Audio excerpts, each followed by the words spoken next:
guys, welcome back to Empowerin'. So glad to have you with me. So I got another video request from Miss Angel943, and guess what? This was an awesome video request because she basically asked if I could share tips on how the nurses multitask. Well, that is such a great video request that I'm going to do a whole series. So every week for the next, I don't know how long, maybe forever, who knows, because there's so many things that we have to do. I'm going to post a video on a tip to help you multitask. Just so you guys know, multitasking does not come easy for me. I was raised up until the age of 13 in a homeschool environment, and I was raised around complete quiet and, tranquility. I've read a lot. I spent a lot of time outside.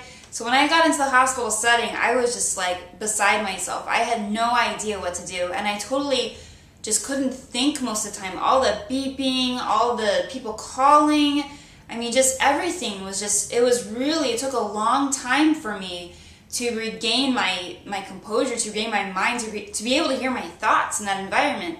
So this is something that I really think is going to be a fun thing for me to do, because after working for 5 years, I have a lot of tricks that I do that helps me think with a clear mind despite having 18 to 20 things that I really have to do at the same time.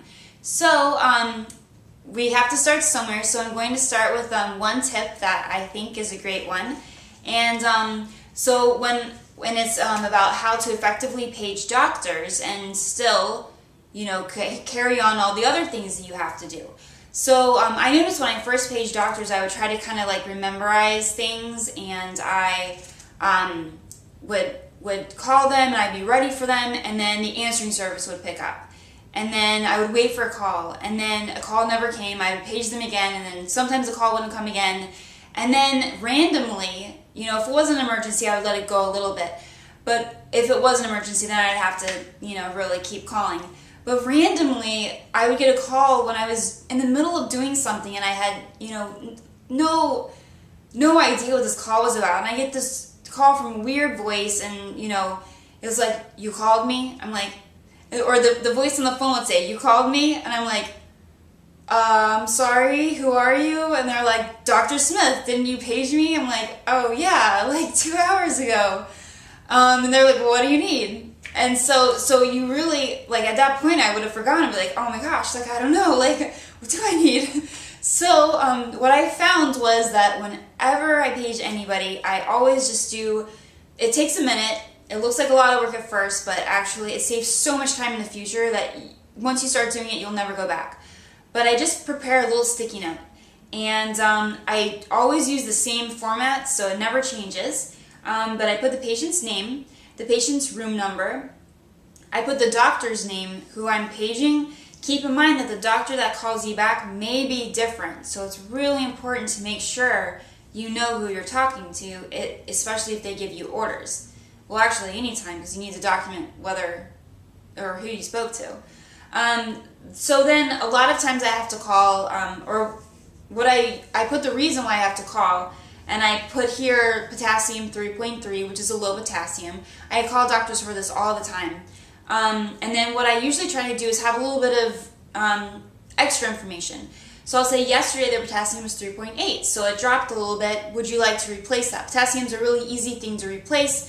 You can just give tablets or a liquid format, and it's really simple. And you check the labs tomorrow, usually it's normal.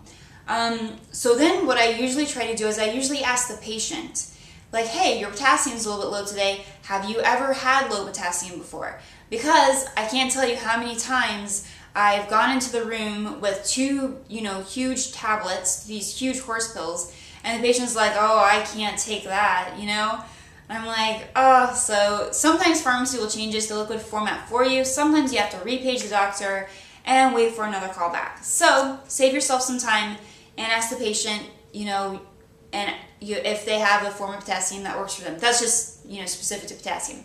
But anyways, over in this little box, I always write the last time I paged. I write that for a few reasons. I feel like time gets just kind of warped when you're in the hospital, and 5 minutes, depending on how busy you are, can seem like 20 minutes, or it can seem like no time at all.